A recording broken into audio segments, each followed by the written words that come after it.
नमस्कार बच्चों। तो आज एक इंपॉर्टेंट थ्योरम देखते हैं मैथ्स में, जो है फंडामेंटल थ्योरम ऑफ अलजेब्रा। पर इसको समझने से पहले हम कुछ बेसिक चीजें समझेंगे। सबसे पहला कि एक पॉलिनोमियल क्या होता है, हालांकि तुम लोग पढ़ चुके हो बट एक बार और देख लेते हैं। उसके बाद सेकंड चीज, रूट्स ऑफ पॉलिनोमियल इक्वेशन क्या होता है, ठीक है। तीसरा चीज, रियल रूट्स या कॉम्प्लेक्स रूट्स, ठीक है, ये क्या होते हैं, ठीक है। रियल रूट्स इसका मतलब रूट्स क्या है, रियल नंबर्स होंगे। कॉम्प्लेक्स रूट्स इसका मतलब रूट्स क्या होंगे, कॉम्प्लेक्स नंबर्स होंगे। इन्होंने कॉम्प्लेक्स नंबर नहीं पढ़ा है, फिलहाल के लिए ये समझ लेना कि उसके रियल रूट्स नहीं। अब वो रूट्स हैं क्या, हाँ होंगे, पर कॉम्प्लेक्स रूट्स होंगे। जब ये तीनों आइडिया को हम समझ लेंगे तो फाइनली हम टच करेंगे अपने फंडामेंटल थ्योरम ऑफ अलजेब्रा। इसको टच करेंगे हम finally, fundamental theorem of algebra. तो स्टार्ट करते हैं सबसे पहले अपने पॉलिनोमियल से। पॉलिनोमियल होता क्या है, जितने लोगों को पता है कमेंट में लिख के बता सकते हैं, वरना मैं तो समझाइए। पॉलिनोमियल्स क्या होते हैं। अब ऐसे तुम लोगों ने क्या कि डेफिनेशन पढ़ी होगी, कुछ लोगों ने रटा होगा, ठीक है, हालांकि इसमें कुछ रटने की जरूरत नहीं। ये x के पावर का कॉम्बिनेशन होता है। पावर्स क्या होनी चाहिए, अरे पावर का मतलब क्या होता है बेटा, जैसे मैंने बोला a स्क्वायर, इसका मतलब a के ऊपर पावर क्या है 2, ये पावर होता है। इसी को एक्सपोनेंट भी कहते हैं और पावर भी कहते हैं। क्या कहते हैं, पावर भी कहते हैं और या फिर एक्सपोनेंट कह लो, जो सर पे चढ़ के बैठता है उसी को हम पावर भी कहते हैं, एक्सपोनेंट। और इसको हम कहते हैं बेस। तो पॉलिनोमियल के केस में हमारा जो बेस होता है वो एक वेरिएबल होता है, x हो सकता है, y हो सकता है। इन जनरल तुम लोग x देखने में कोई मिलेगा, बट x भी हो सकता है, y भी हो सकता है, t भी हो सकता है, बट कोई एक ही होना चाहिए। उसके पावर का कॉम्बिनेशन हम लेते हैं। क्या लेते हैं, पावर का कॉम्बिनेशन हम लेते हैं। और वो पावर क्या हो सकते हैं, पावर हो सकते हैं सिर्फ होल नंबर्स।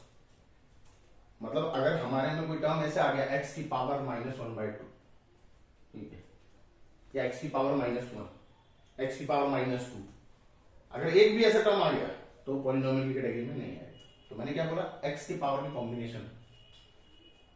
तो कोई भी पॉलिनोमियल मैं डिनोट कर रहा हूं p ऑफ x से, ठीक है, अरे किसी से भी कर ले, p ऑफ x मतलब कि पॉलिनोमियल इन x, भाई ये नोट भी करता है। p ऑफ x मतलब पॉलिनोमियल इन x, मतलब किसकी पावर लेंगे हम, x की। पॉलिनोमियल इन x यानी किसके पावर के कॉम्बिनेशन होंगे, x के।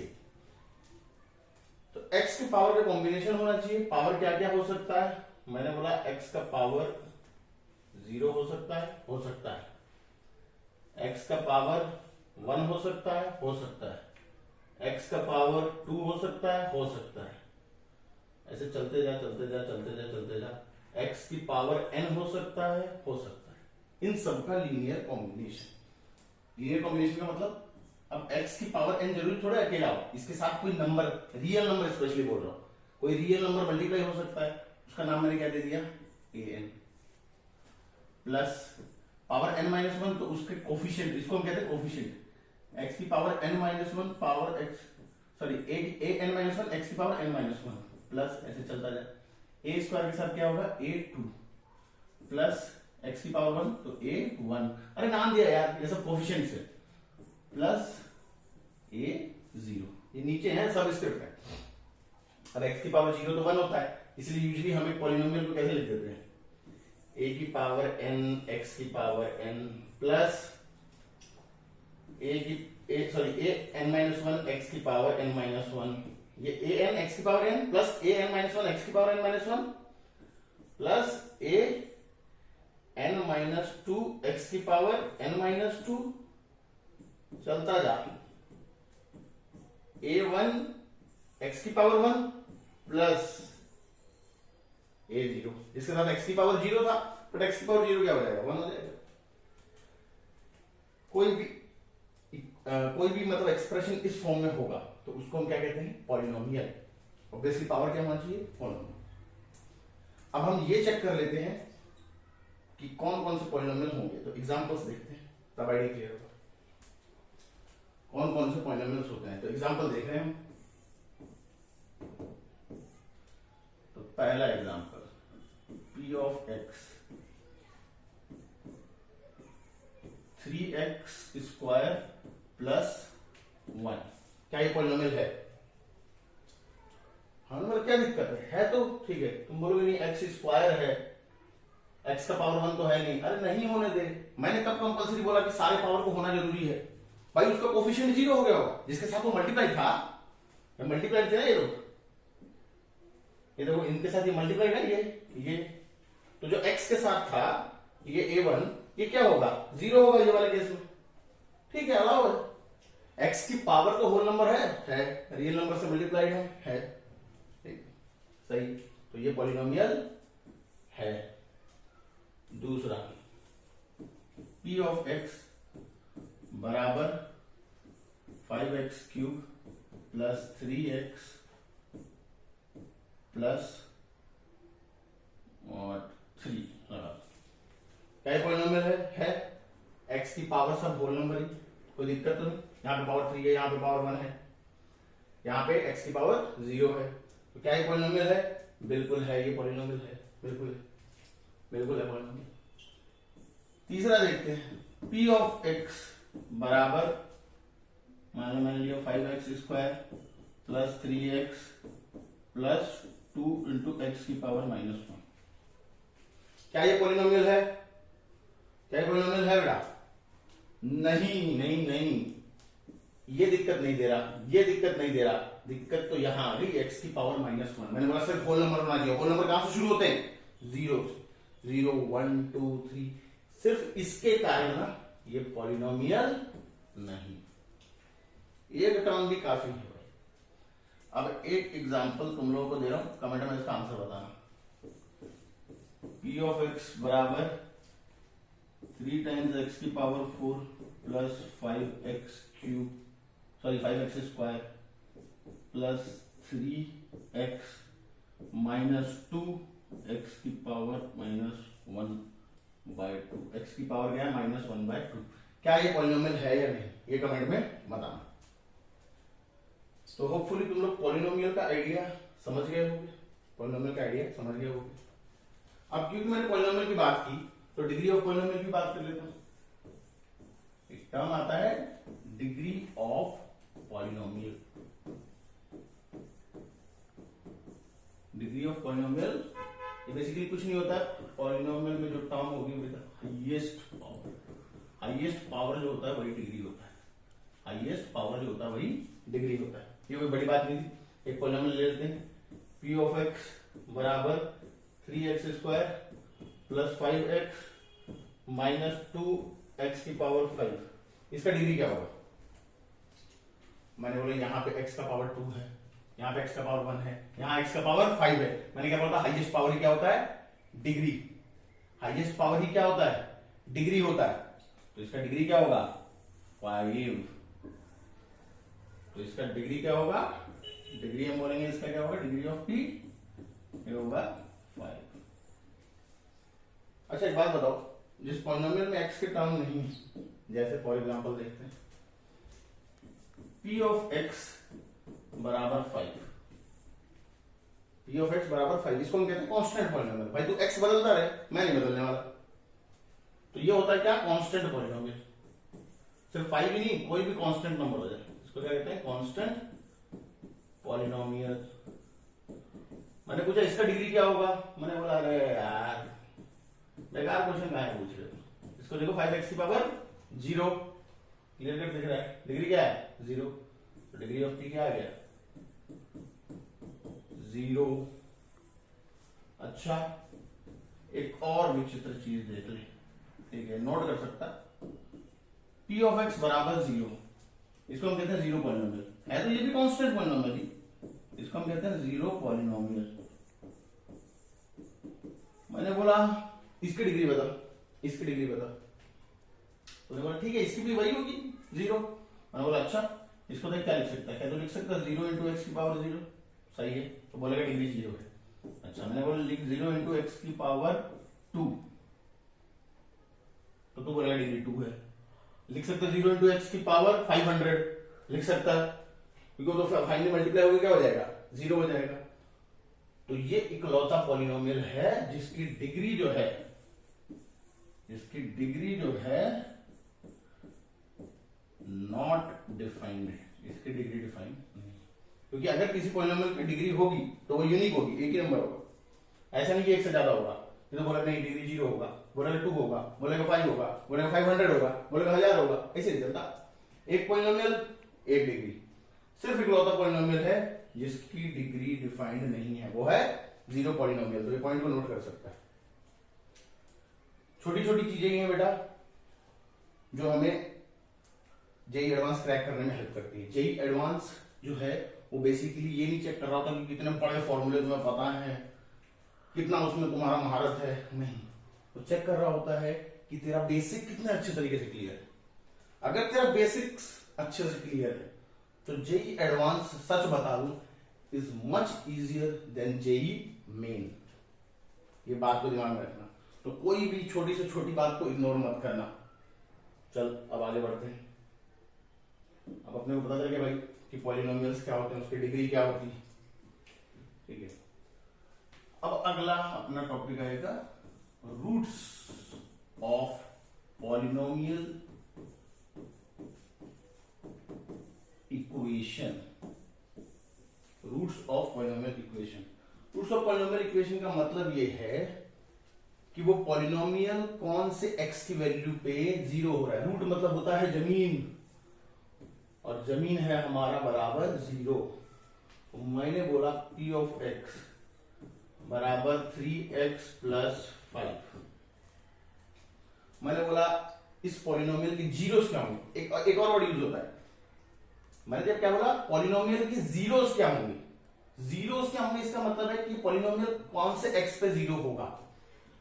और जब मैं रूट्स बोल रहा हूं तब मैं पॉलिनोमियल इक्वेशन बोलूंगा। इक्वेशन बोलूंगा मतलब अब देखो जैसे मैंने खाली पॉलिनोमियल लिखा, ठीक है, तो क्या पूछूंगा, तो क्वेश्चन होगा zeros of polynomial. Zeros of polynomial बताओ, ठीक है। और जब मैंने लिख दिया p ऑफ x बराबर 0 तब मैं बोलूंगा रूट्स बताओ। अरे टर्मिनोलॉजी है बस, ठीक है, टर्मिनोलॉजी है। बाकी दोनों के केस में तो एक ही चीज कैलकुलेट कर रहा हूं। तो देख p ऑफ x क्या है, 3x प्लस 5 बराबर 0। अच्छा इस पॉलिनोमियल की डिग्री क्या है, 1। तो x बराबर क्या आ जाएगा, सिंपली -5/3। ये आ गया। इस पॉलिनोमियल का रूट है, इस पॉलिनोमियल इक्वेशन का रूट है, और बोल ले इस पॉलिनोमियल का 0 है। दोनों केस में सेम ही चीज कैलकुलेट करता है। समझ तो गया होगा आइडिया। जैसे एक और देख ले, और मैंने बोला पॉलिनोमियल है अपना p ऑफ x बराबर x square minus 3x plus 2 बराबर, नहीं ये है पॉलिनोमियल। तो बोला जाएगा कि roots of p of x बराबर 0। तो क्या करेगा, सीधे p ऑफ x की जगह रख जो उसका डेफिनेशन है भाई बराबर 0। स्प्लिटिंग द मिडिल टर्म से भी कर सकता है कि मिडिल टर्म को स्प्लिट कर ले, या फिर सीधे देना चाह रहे फॉर्मूला जिंदाबाद। तो x is equal to minus b यानी 3 plus minus square root of b square यानी 3 का स्क्वायर 9 माइनस 4a है 1 इंटू c 2 यानी 8 बटे 2a यानी 2। तो क्या आ गया, 3 plus minus 3 plus minus plus minus 3 plus minus ये आएगा 1/2। तो x की दो वैल्यूज आएंगी भाई, एक प्लस से आएगी एक माइनस से आएगी। तो x बराबर होगा, एक तो होगा 3 प्लस 1/2 हो गया 2, और अगला x क्या आएगा, x बराबर 3 माइनस 1 ये होगा 2, 2/2 क्या होगा 1। ये होता है या ये होता है। तो ये दो रूट्स हैं इसके।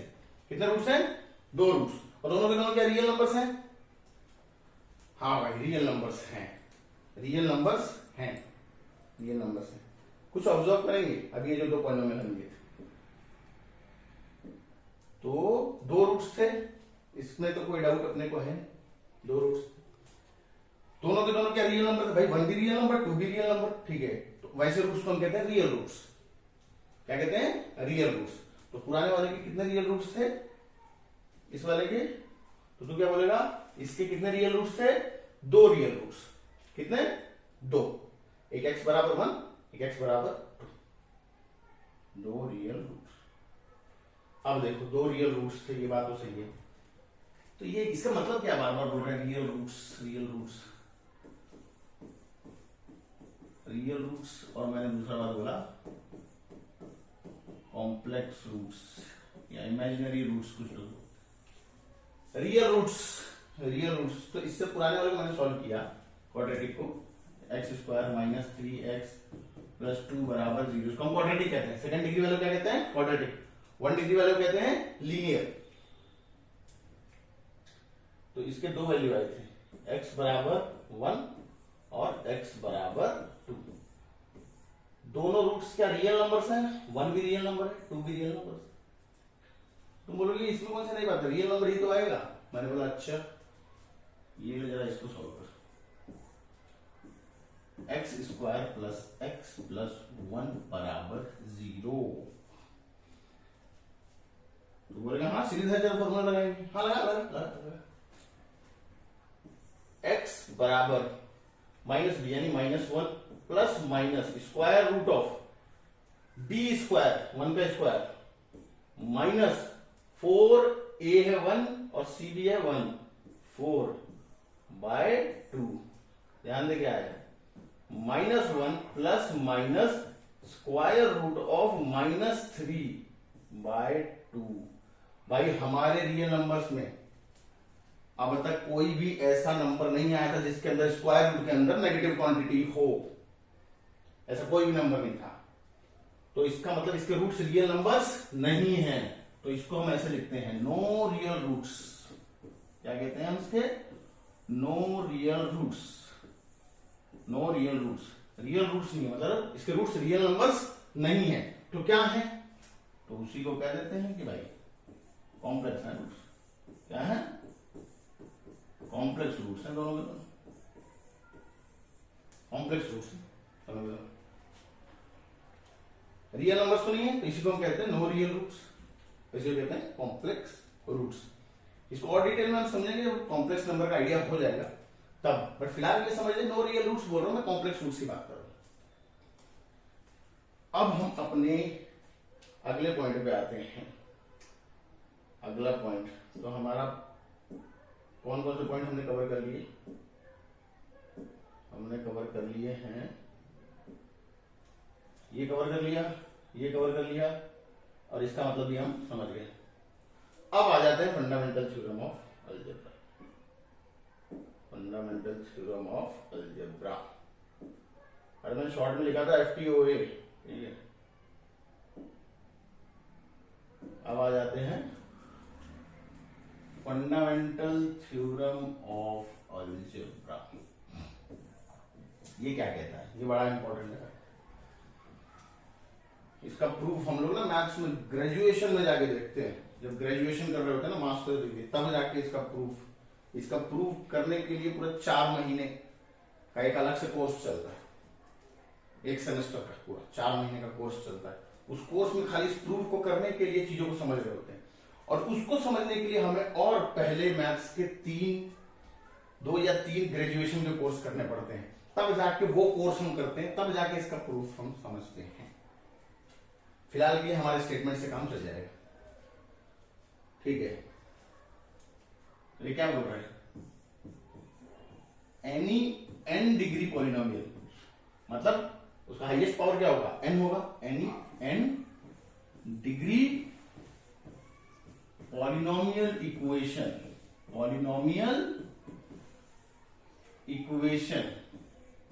Any n degree polynomial equation with real coefficients, मतलब जो उसके नंबर मल्टीप्लाई थे ना, an-1, ठीक है, ये सब, और जो लास्ट नंबर होता है a0, एक इंच 0 था, उसको हम कहते हैं कांस्टेंट। तो मैंने क्या बोला, कोई भी n डिग्री का पॉलिनोमियल इक्वेशन है विद रियल कोफिशिएंट्स, मतलब कोफिशिएंट्स क्या होने चाहिए, रियल नंबर्स होने चाहिए। भाई तुम बोलोगे रियल नहीं होगा तो और क्या हो सकता है, मैंने अभी तो दिखाया एक कैटेगरी रियल के अलावा। बट इस थ्योरम के लिए ये जरूरी है, any n degree polynomial equation with real coefficients and constant, constant भी क्या होना चाहिए उसका, रियल नंबर होना चाहिए, will have exactly, क्या बात बोला ना, exactly n रूट्स, कितने रूट्स, n रूट्स, मतलब अगर 1 डिग्री का है तो कितने रूट होंगे, 1 होंगे भाई, वो तो एग्जांपल हमने देखा ही था, क्या था एग्जांपल, वो यहां पे देख लेते हैं एग्जांपल, देख लेते हैं यहां पे एग्जांपल जो हमने लिया था, 3x + 5 = 0, डिग्री क्या है 1, x को जरा सॉल्व कर दे, कितनी वैल्यूज आ रही है, -5/3, एक ही वैल्यू आई ना, तो 1 डिग्री का था तो एक ही रूट आया, 2 डिग्री का होता तो 2 रूट्स होते, 3 डिग्री का होता तो 3 रूट्स होते। अभी ये कंप्लीट नहीं हुआ, अभी ये कंप्लीट नहीं हुआ। तो भाई इसने क्या बोला, इसने बोला कि कोई भी n डिग्री का पॉलिनोमियल है जिसके रियल कोफिशिएंट्स हो और कांस्टेंट भी रियल हो, have exactly n roots, exactly n roots, roots n होंगे, एग्जैक्टली n होंगे, 2 डिग्री का होगा 2 रूट होंगे, 3 डिग्री का होगा 3 रूट होंगे, 4 डिग्री का होगा 4 रूट होंगे। पर दूसरा पॉइंट जो इंपॉर्टेंट है,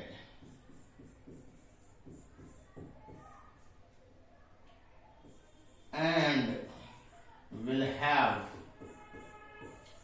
will have at most n real roots, and will have at most n real roots। हाँ बेटा ये भी इंपॉर्टेंट पॉइंट है, क्यों, देखो दोनों में फर्क क्या है, यहां पे मैंने बोला एग्जैक्टली n रूट्स, मतलब 2 डिग्री का 2 रूट ही होंगे, 3 डिग्री का 3 रूट होंगे, 4 डिग्री का 4 रूट्स होंगे, पर उस रूट्स में से रियल नंबर वाले रूट्स कौन से होंगे, मतलब वो रूट्स जो रियल नंबर्स हो, वही बात यहां पे बोला है। इसने बोला ज्यादा से ज्यादा n रियल रूट्स हो सकते हैं, मतलब 2 डिग्री के ज्यादा से ज्यादा कितने रियल रूट्स हो सकते हैं, 2 हो सकते हैं। 3 डिग्री के ज्यादा से ज्यादा कितने हो सकते हैं, 3 रियल रूट्स हो सकते हैं। 4 डिग्री के ज्यादा से ज्यादा 4 हो सकते हैं या फिर उससे कम होंगे। दोनों चीज में फर्क है। यहां पे मैंने बोला एग्जैक्टली n रूट्स, तो n रूट्स रियल नंबर भी हो सकते हैं और कॉम्प्लेक्स नंबर्स भी हो सकते हैं, पर रियल रूट्स कितने होंगे, तो हमने बोला उसके लिए दूसरा पॉइंट, ज्यादा से ज्यादा, एटमोस्ट का मतलब होता है ज्यादा से ज्यादा n रियल रूट्स। इसी बात को मैं लिख देता हूं, ठीक है। तो अगर 2 डिग्री का है, 2 डिग्री का है, तो रूट्स कितने होंगे, 2 रूट्स होंगे और एटमोस्ट 2 रियल रूट्स होंगे। रूट्स कितने होंगे, 2 होंगे, पर रियल रूट्स कितने होंगे, ज्यादा से ज्यादा 2 हो सकते हैं, 2 से ज्यादा नहीं हो सकते, क्योंकि भाई रूट्स ही टोटल 2 होंगे, तो रियल रूट्स उससे ज्यादा कैसे हो सकते हैं। अब क्वेश्चन में कभी कभार दे देता है एक बात, ठीक है, ये बात को ऑब्जर्व करना, क्वेश्चन दे दिया, ठीक है, ऐसे दिया है कि -1 x² plus k² -3x plus sorry k² minus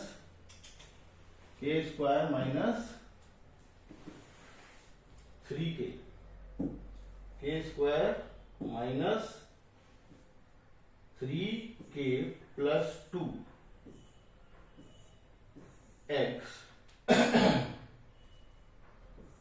plus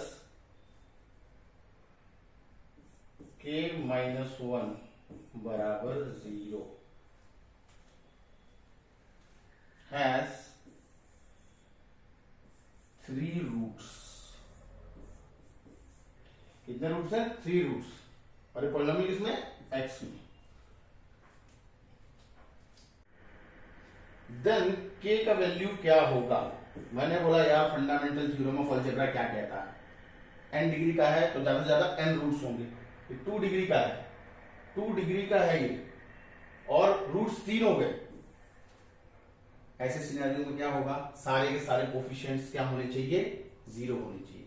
तो ये भी 0 होना चाहिए, ये भी 0 होना चाहिए, और ये भी 0 होना चाहिए। तो यानी कि यहां दोनों से तो आएगा, ये वाले से और ये वाले से आएगा k - 1 बराबर 0, यानी k बराबर 1। और यहां से क्या आएगा? इसके फैक्टर्स देखो, तो इसके फैक्टर अभी हमने किए थे, ठीक है। k - 1 इंटू k - 2 बराबर 0, यानी यहां से आया कि k या तो 1 के बराबर होगा, k या तो 2 के बराबर होगा। बट अगर k 2 हो गया तो ये और ये 0 नहीं होंगे, तो ऑब्वियसली k की वैल्यू क्या होगी? 1 होगी। k की वैल्यू क्या होगी? 1 होगी। बेसिकली ये आइडेंटिटी बन जाता है।